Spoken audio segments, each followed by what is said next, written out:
Well, the F7A Mk1 is finally in my hands. This was a small donation. I believe it was only over one weekend. And I was never thought anything of it. I thought it was going to be a body kit to change an F7C into looking like an F7A, because that's what CIG said. But quietly they said a few months ago, oh, well, no, we're going to make it an F7A Mk1. They said to the community. And you know what I said? I said, okay. So this is one of the rarest ships in the game currently, although I believe that it will probably be in an in-game event earnable. I strongly suspect. They've been very cagey about ways to earn the Mk1 series ships, and this is one that I'm sure is extremely desirable, and we just had the F7C Mk2 to transfer to the F7A Mk2 through the token system on the Overdrive Initiative startup layup things. So it wasn't for Xenothreat, but it was like Xenothreat adjacent. It was like the prep missions. The engine effects on this, just like every Hornet, are plain beautiful, and it did clearly get the pass. You can see those nice little wings that tuck in, you know, because it's built to be a carrier-based fighter, like sitting on an Idris's flight deck. 3 of these, for example. And I have it stock currently in this beginning part, and most of the stuff is, first of all, everything's size 1 on it except for the power plant. The power plant is size 2, if you're wondering, which helps with dealing with EMPs and such. But the equipment that comes on board is trash. It's all grade C civilian gear, and the second half of this video, what you're going to see is the grade A. I could only get grade A stealth components because of where I landed and bought just real quick, but I will eventually upgrade those with grade A military and whatnot. But in particular, the coolers, and I'm going to explain why. It could be a placebo effect. To be fair, I am not a fighter expert. I've always said that I'm more of a multi-crew player, but I seem to have felt a significant difference in the cooldown rates.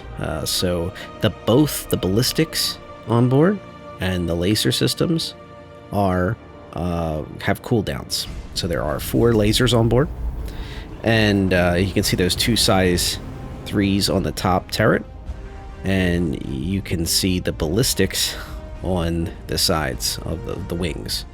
So on the wings, it is interesting to note that, for example, my 325A, the weapon systems that are wing mounted are the less desirable ones to trust because they get blown off first when you're in a big fight. I have not yet had the pleasure or sorrow of having to deal with this thing when it gets in a big fight and it loses all its shields and things start flying off if the ship blows up first or the wings come off first. But it does pack a lot of damage. It does pack a lot of it, but it's on a cooldown. It's like the ship is very bursty. It's not a sustained fire ship, it seems. But in general, I would say that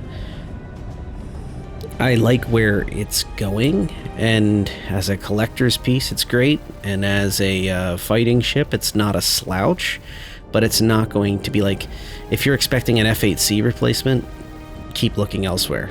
It's a medium fighter, and it behaves like a medium fighter.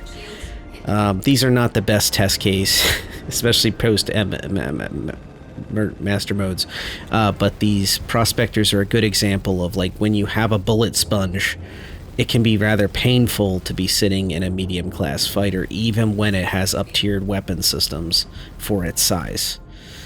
So it was kind of funny to see.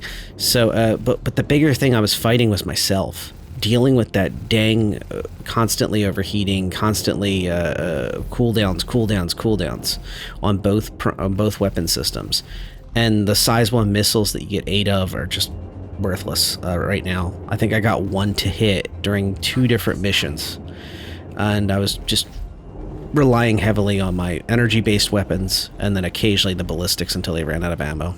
Remember, these are bullet sponges, though. Against fighters, it probably would do better without having to sponge so much damage. I'll put so much damage, especially on a bursty weapon systems like this. And its thruster layout's pretty good. You're going to see a little bit of that in a moment, but its thruster layout's pretty good. I thought this was kind of interesting. I started playing around with like cinematics and such, and that's when you know I start getting comfortable with a ship. Remember, it's brand new to me. And the Killian Blue, by the way, rare paint, I guess you could say, but it was given out to all Mk1s. So if you got a Killian paint, it works on all the Mk1s. This is something I came up with. I call it I called it the ratchet effect. So if somebody tries to spin to win you, on this ship, you have two different leads. So the most forward lead's the ballistic lead, and then the nearest lead is the energy lead to them. So I had such crappy cooldowns that I realized, like, well, wait a minute.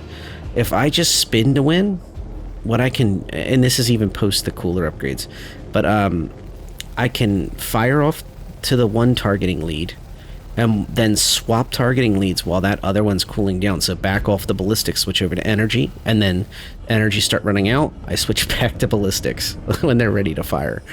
I think this will be rather effective against players that aren't like extreme high skill ratings and stuff. And in PvE, it is just plain effective. So yeah, I thought this was kind of interesting when a player's trying to maintain traversal. And that's because the Hornets are really good at their thruster layout. There's thrusters on top of the ship, below the ship. The main thruster is, of course, ridiculously big and powerful. It's that big blue ball of fire on the back. And it can get you into trouble when you're thrusting too quickly. I left this in trying to show you how I had to recover this. I had to like really slow my roll hard when I got close to the hangar. So I had to be like, okay, I'm getting ready to land now.